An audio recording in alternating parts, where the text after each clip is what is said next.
Great to have you along for the ride. Thanks a lot for stopping by. Glad to have this man back. It's John Lott. He's a gun expert, president of the Crime Prevention Research Center. And really glad to have you back, John. How are you? Oh, doing great. It's great to talk to you again. Thanks for having me on. It's great to have you. I'm watching the State of the Union last night, and nothing new. They're always going after the Second Amendment. You know, you've got good guys with guns, high-capacity magazines, and the sort that are guarding Biden and Harris all the time. They should. I'm not saying that they shouldn't, but they don't want you and I to have it. So when they go after what they call assault weapons or assault rifles, I don't know what that is. There's an assault rock outside my house, so I'm not really sure what an assault rifle is. But and they go after high-capacity magazines. They're literally just going after our freedom to defend ourselves, no? Right. Well, I mean, I did learn one new thing last night. I learned that Biden had been teaching constitutional law on Second Amendment for 12 years. Where did that happen at UPenn where he got $1 million and never taught a class? I mean, he just says things and we're just supposed to buy it, I guess. I guess. I mean, one could go and talk for 20 minutes about what he said just for those two sentences there on that. But look, he came out and pushed for 3 different types of gun control laws last night: assault weapons bans, banning high-capacity magazines, and also these background checks on the private transfers of guns. Just the last one first for a second, and that is, he keeps on bringing up these background checks as somehow a solution to mass public shootings. He brought it up. They just had the report in January on the Uvalde shooting. And the number one rule that he was putting forward was these background checks on private transfers. Would it have stopped that attack? No. Does anybody in the press ask him if it would have stopped that attack? No. Would it have stopped one mass public shooting this century? No. Does anybody ask him or anybody in the White House why they keep pushing this as the solution for mass public shootings? If it had been in effect and perfectly enforced, that it wouldn't have stopped any of the attacks? No. But, somehow they keep on being able to put that forward as somehow some magical solution. I know why they push it. It doesn't have anything to do with stopping these attacks. It has to do with the fact that he's been putting together a national gun registry. That's exactly right. And John, I want to go down the rabbit hole a little bit here. When he says universal background checks, he's literally talking about what you're saying, a private sale. So if my mother wanted to buy a gun from me, I'd have to do a background check with the FBI on my mother? Is that what he wants? Yeah, no, that's exactly it. He wants all transfers, whether it be a sale or just a gift or a transfer, between any individuals, to have to go through a background check. And unfortunately, with the Bipartisan Community Safety Act that was passed in 2022, it made a very slight, what would seem like a trivial change in the definition of what a licensed firearms dealer is. But the Biden administration is using that change to allow them to put out new regulations on defining what a licensed firearms dealer is going to be. So last fall, they put out 150 pages worth of new rules. According to leaks, that has somehow ballooned to 1,300 pages. Oh, wow.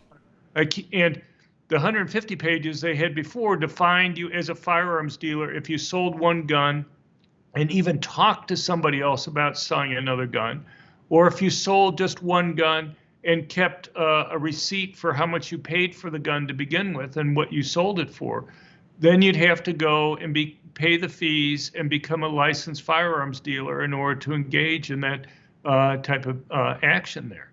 And so, but look, 2 years ago, it was revealed that the Biden administration had gone and put together a computerized database of almost 1 billion transactions over decades that people had made with regard to guns. And they, technically that's against federal law, but the Biden administration has said they didn't actually violate the law because they haven't actually used it for anything. As long as they're just collecting it and putting together a computerized database, it's fine. It's just they say they would be breaking the law if they actually used it for anything. Well, so, I'm not a constitutional lawyer like Joe Biden clearly is, but the Fourth Amendment says you need probable cause and a warrant before you can even surveil me. And surveilling me is not breaking the law. Surveilling me is something you're allowed to do once you follow through those steps. So collecting it in and of itself without probable cause and a warrant is a breach of the Fourth Amendment, is it not? Well, I mean, just go down on that a little bit. Some of the things that they've done to collect that information is they've gone to banks like Bank of America, for example, and gotten Bank of America to give the government data on credit card purchases that involved guns. What right does the government have to go to private companies and demand that they turn over, things like credit card information without, as you say, some type of probable cause? Right. They did it without a warrant, but it's all these actions that they've had, just part of many different types of actions to put together a national gun registry. And look, their argument for why they want to put together a national gun registry is they say, well, this is an important crime-fighting tool. So I assume they plan on using it at some point. But the problem that you have is that outside of TV shows, gun registries and licensing don't help you solve crime. In theory, if a criminal uses a gun in a crime and they leave it at the crime scene and it's registered to the person who committed the crime, then you can go and take the gun and trace it back to the criminal and solve the crime. Right. The problem is that crime guns are virtually never left at the crime scene. And the few times that they are left at the crime scene, it's because the criminal's either been killed or seriously wounded, so you've caught them anyway. Right. The once or twice beyond that they're left at the crime scene, they're not registered. And the once or twice that they are registered, they're not registered to the person who committed the crime.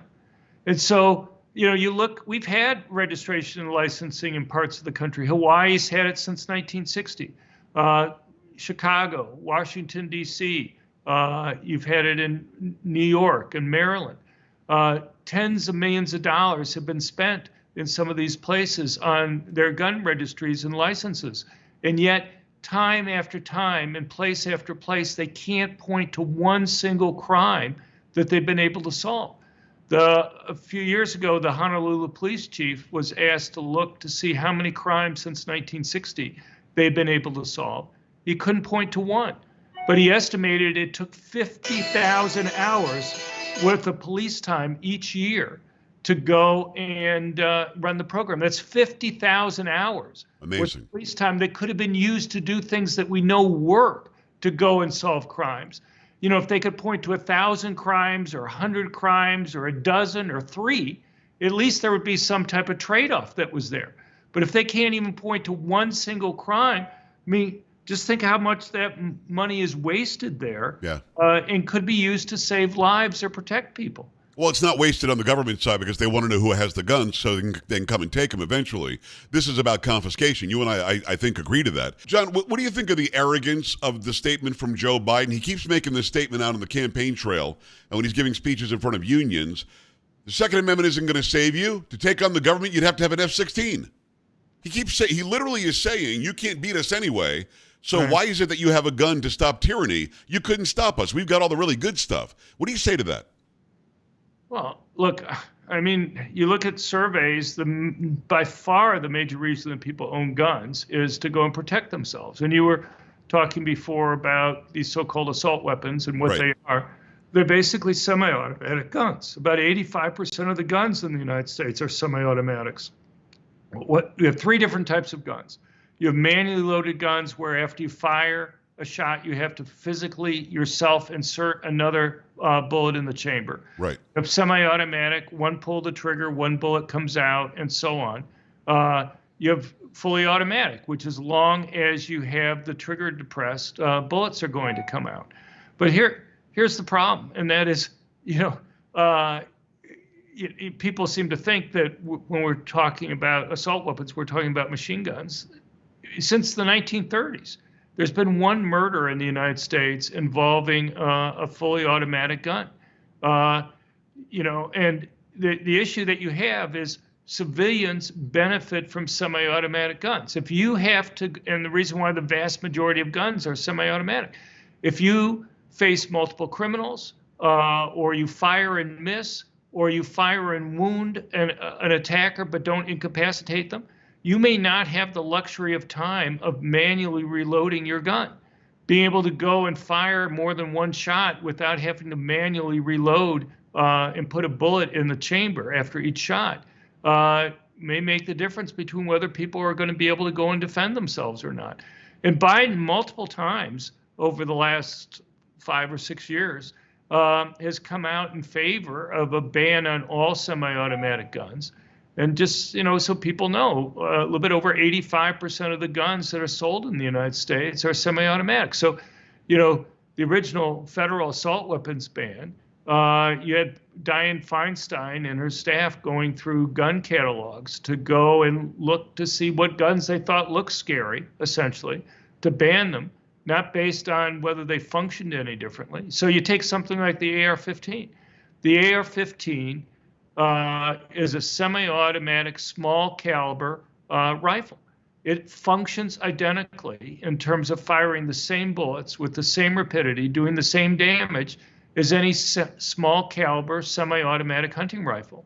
In fact, the thing is, AR-15s are banned from being able to use for hunting deer in most states, because the concern is that with a small caliber rifle like that, you'd be more likely to wound rather than to go and kill the deer that's there, and they don't want the deer to suffer.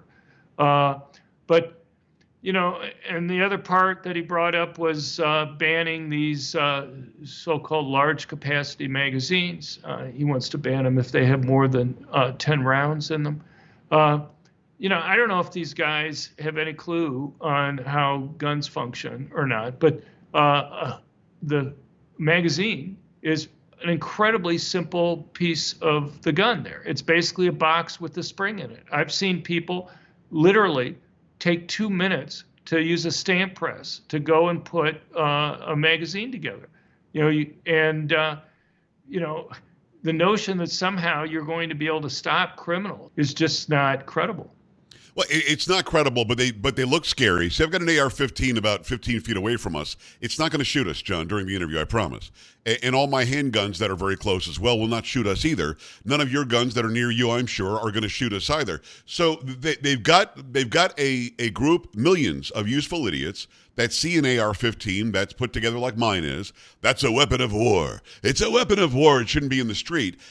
As if somehow that's going to kill, more killingly, I guess, or murder more murderingly than a knife or a rock or a boulder or a car. Well, and none of that stuff is true. This is only about getting it out of our hands so that they can have total control, right? Look, do guns make it easier to go and kill people? Yeah, sure, there's no doubt about it. But they also make it easier for people to protect themselves from bad things from happening. And the question is, what's the net effect? And people use guns defensively about 5 times more frequently each year to stop violent crime than criminals use guns to go and commit crime. You never know that from the media coverage on these things, and we can go through that discussion. But look, if my research convinces me of anything, it's the most vulnerable people in our society who benefit the most from owning guns. There's 2 groups of people who benefit the most: the people who are most likely victims of violent crime. And that overwhelmingly tends to be poor blacks who live in high crime urban areas. Yes. And people who are relatively weak, women and the elderly. You're almost always talking about a young male criminal doing the attack. And when a man is attacking a woman or an elderly person, there's a lot larger strength difference that exists there than when a man is attacking another man.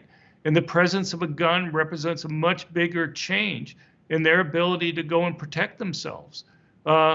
So, we have all these rules. You take something like these background checks that we were talking about before. If you and I lived in Washington, D.C., where they're talking about passing these laws, it costs $125 to go and do a background check on a private transfer of a gun. And just to give you an idea how these are set up, let's say I'm going to give you 4 guns. You think John is going to give Joe 4 guns. It's just one person giving one other person 4 guns.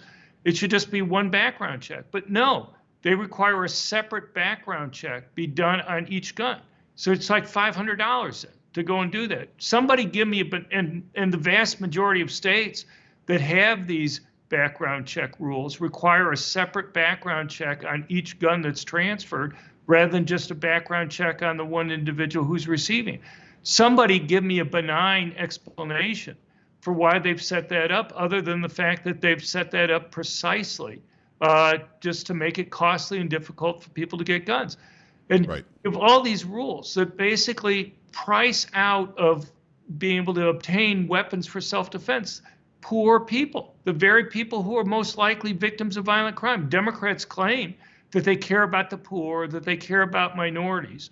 I'll give you one other fact with regard to these background checks, and that is Biden will go and claim that there have been 4 million dangerous, prohibited people who have been stopped from buying guns because of background checks. That's simply false.